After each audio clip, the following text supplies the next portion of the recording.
Bom dia, meus queridos. Quero desejar a você uma semana abençoada com a graça e com a paz do Senhor Jesus. Nós estamos aí seguindo a nossa série de meditações no livro do profeta Jonas. Durante toda essa semana nós estaremos meditando sobre o tema central que diz das profundezas à misericórdia de Deus. Bom, e já deu para perceber aí também que a minha voz está um pouco rouca, estou com um pouco de resfriado, mas nada disso impede que nós transmitamos a palavra do Senhor. Então eu quero ler com você em Jonas capítulo 1, versículo 17. Preparou, pois, o Senhor um grande peixe para que tragasse Jonas. Esteve Jonas 3 dias e 3 noites do ventre do peixe. A nossa meditação hoje tem como tema Deus nos encontra nas profundezas. Há momentos na vida em que tudo parece terminar. Sonhos se desfazem, planos fracassam e muitas das vezes nos sentimos completamente sem direção. Nessas horas nós somos tentados a pensar que Deus nos abandonou ou que a nossa história chegou ao fim. Foi exatamente isso que Jonas pensou. Depois de fugir do chamado do Senhor, depois de enfrentar uma tempestade e ser lançado ao mar, não havia qualquer esperança humana de sobrevivência para ele. Aos olhos de todos, aquele era o último capítulo da sua vida. Entretanto, o texto nos mostra algo surpreendente, a declaração que diz que o Senhor preparou um grande peixe. E antes de nós vermos aqui um milagre, nós precisamos contemplar a soberania de Deus, pois o mesmo Deus que disciplinou Jonas também preparou o meio para preservá-lo. Assim também acontece conosco. Muitas vezes Deus ele nos encontra justamente nas profundezas da nossa alma, quando já não temos forças para continuar e a única coisa que nos resta é confiar na maravilhosa graça de Deus. Mas vejamos aqui algumas verdades nesse texto. A primeira delas é que Deus continua no controle quando tudo parece perdido. A passagem que nós lemos, o versículo que lemos, começa destacando a iniciativa do Senhor quando diz: o Senhor preparou. Nada aconteceu por acaso. Aquela tempestade, o mar revolto e até mesmo o grande peixe estavam debaixo do controle do governo do Senhor. Enquanto Jonas acreditava que a sua fuga havia colocado a sua vida fora do alcance de Deus, na verdade ele descobriu que não existe lugar onde a soberania divina não possa agir. E essa verdade traz consolo, um grande consolo para nós hoje, pois existem momentos em que as circunstâncias parecem completamente descontroladas, são enfermidades inesperadas, crises familiares, dificuldades financeiras ou até mesmo perdas profundas. Tudo isso pode nos fazer pensar que tudo saiu dos trilhos. Porém, o Deus das Escrituras, o Deus de Jonas, ele nunca perde o controle da história. Aquilo que para nós parece caos, continua debaixo da perfeita direção do Senhor. Mesmo quando nós não compreendemos os seus caminhos, nós podemos descansar na certeza de que Ele continua governando todas as coisas com sabedoria e com amor. Mas nós podemos ver aqui também, em segundo lugar, que a disciplina também pode ser um ato da misericórdia de Deus. À primeira vista, ser engolido por um grande peixe parece apenas mais um castigo. No entanto, quando nós olhamos atentamente para o texto, nós vamos perceber que aquele peixe foi, na verdade, um instrumento da misericórdia de Deus. Se o Senhor não tivesse preparado aquele peixe, certamente Jonas teria morrido nas profundezas daquelas águas.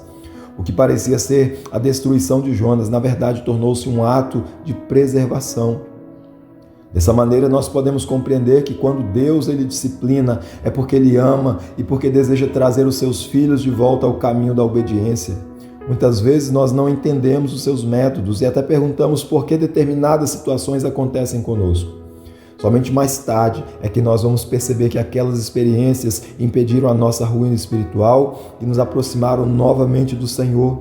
A graça de Deus nem sempre vai nos livrar das profundezas, mas muitas das vezes ela vai nos sustentar dentro delas até cumprir o seu propósito. Mas aprendemos também em terceiro lugar que Deus ele prepara o cenário para restaurar o coração. Antes de enviar Jonas novamente para Nínive, Deus precisava tratar o homem que levaria sua mensagem.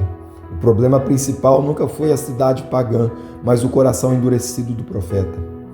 O ventre do peixe, então, tornou-se uma escola onde Jonas aprenderia aquilo que jamais poderia aprender dentro de um navio ou em terra firme.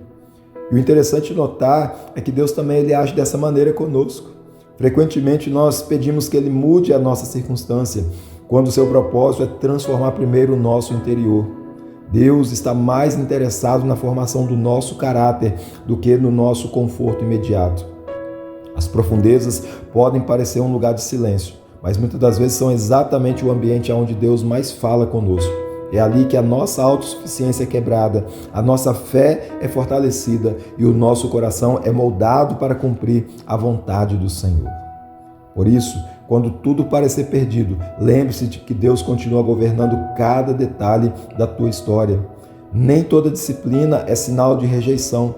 Muitas vezes, ela é uma expressão da misericórdia do Pai que deseja restaurar o teu coração. Por isso, permita que Deus transforme o teu coração antes de pedir que Ele transforme as suas circunstâncias.